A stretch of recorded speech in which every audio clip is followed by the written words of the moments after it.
Olá, a matéria da nossa videoaula de hoje é uma revisão, então, sobre a via glicolítica completa, também conhecida como respiração celular. Vamos lembrar que a gente estuda bioquímica, então, o estudo da bioquímica é o estudo particularmente sobre como a célula tira energia dos alimentos para conseguir produzir a sua função vital.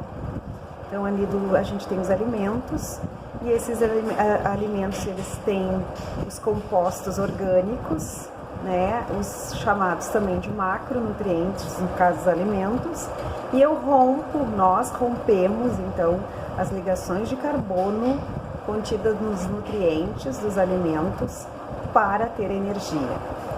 E a gente também diz que a gente tira energia dos elétrons, né? Os elétrons da dieta é que vão dar, então, condições da minha célula realizar o trabalho celular.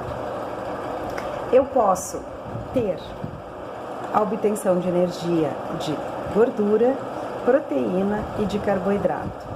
A respiração celular, ela se refere à retirada de energia dos carboidratos numa etapa chamada glicólise, que acontece ainda no citoplasma da célula, mas que tem uma continuidade se a célula tiver oxigênio suficiente, que se chama ciclo de Krebs e a fosforilação oxidativa.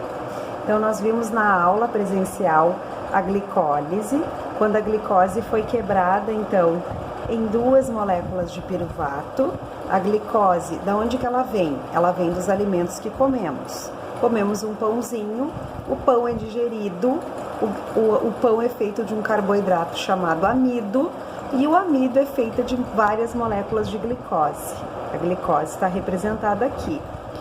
Na fase anaeróbia, essa glicose ela é quebrada em duas moléculas de piruvato, que está representado aqui no esquema, tá? E gera duas moléculas de ATP e duas moléculas de NADH. Quem é o NADH?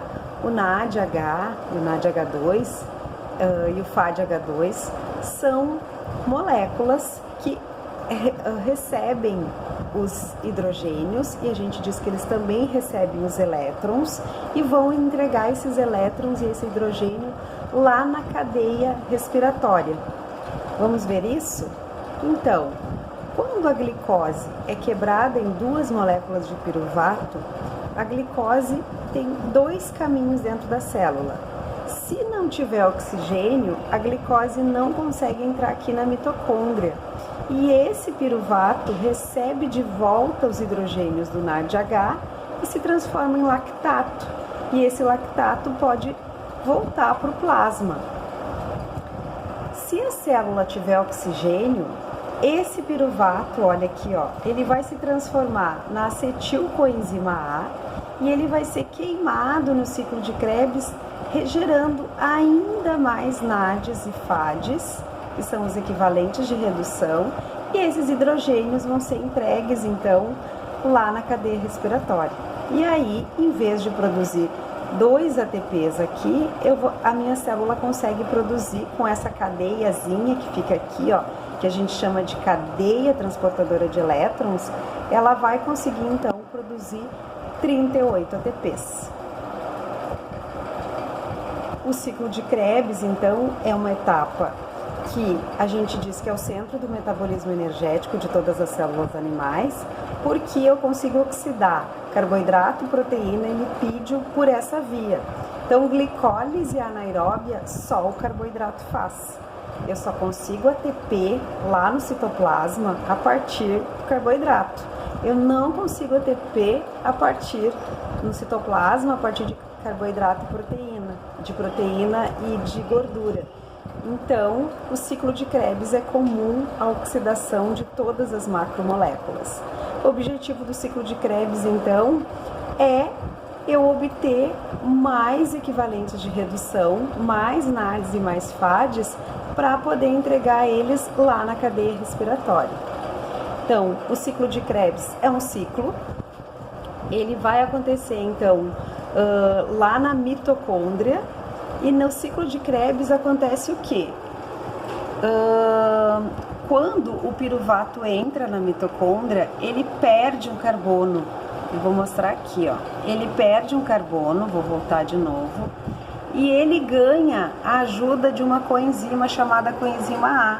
Então, por isso que a acetil-CoA tem 2 carbonos, porque um carbono foi descarboxilado, né? O piruvato perdeu um carbono, ele ganhou a ajuda da coenzima A e ele se transformou na famosa acetilcoenzima A, ou acetil-CoA. Dentro do ciclo de Krebs, já tinha então uma molécula que é derivada de aminoácido chamada oxalacetato, que está aqui, ó.